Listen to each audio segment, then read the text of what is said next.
and I'm one of the senior youth of South Sudan that organized this press release. What I'm going to make a statement is regarding the peace. The high-level revitalization of peace is highly welcomed by the South Sudanese youth and South Sudanese citizens. But still, there are things that IGAD and the regional powers has to look into. The detention of Dr. Machar in South Africa is one of the factors. And as he was one of the original signatories to the South Sudan peace sign in August 26, 2015. So Dr. Machar has to be released from South Africa. And not only releasing him also, the ECOWAS, which is the regional body, have also to give answers to tell the world and to tell the South Sudanese citizen what was the detention and confinement of the opposition leader in South Africa.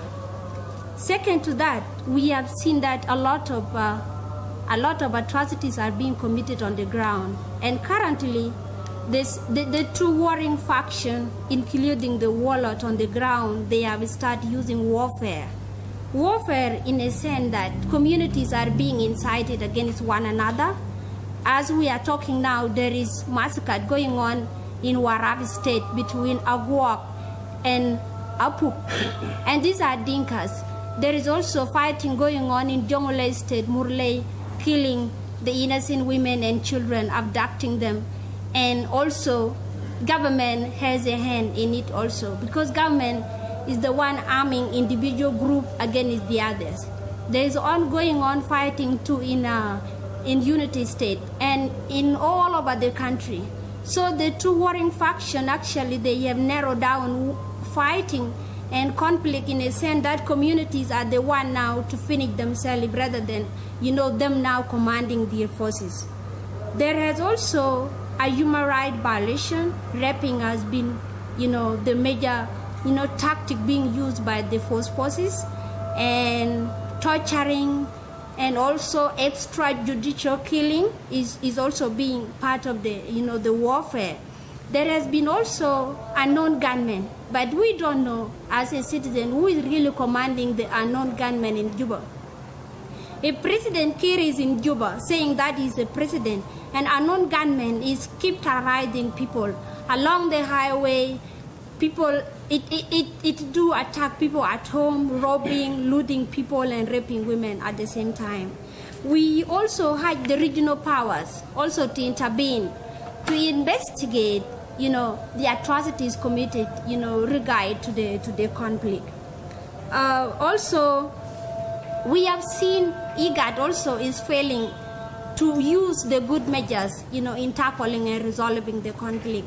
If IGAD is no longer to resolve the conflict, and then IGAD has now to consult the AU and the UN, so that we need South Sudan conflict to be resolved. Instead of the regional powers adding some errors based on their interests, and then we are appealing to the international community that South Sudan conflict won't be taken as portrait, but should be as to save life and resolving the conflict. So, as similar to the mentioned issue of warfare, even in the major town in East Africa, South Sudanese activists and peace activists, they are not that safe. People are being abducted, and now abducting individual, people who fled their country and are seeking protection in East Africa is unfair. It's unfair enough, and this one here, we are not accusing the East African community, but we are saying that the peace in South Sudan also should be the peace, at the entire region. Disappearing of Donglak is most condemned here, and nothing has been said about it. And international community plus the human rights group, they are keeping quiet about. Nothing has been done about. And not only Donglak and Agri, many of South Sudanese activists, they are appearing in Nairobi and in Tanzania and in Kampala, the same thing. So what we would like to say here is that we need peace to be resolved. And we need the regional powers to look into the South Sudan peace as something that to be in. So I think, as from now, some of my colleagues, they will also make some remarks regarding these few things.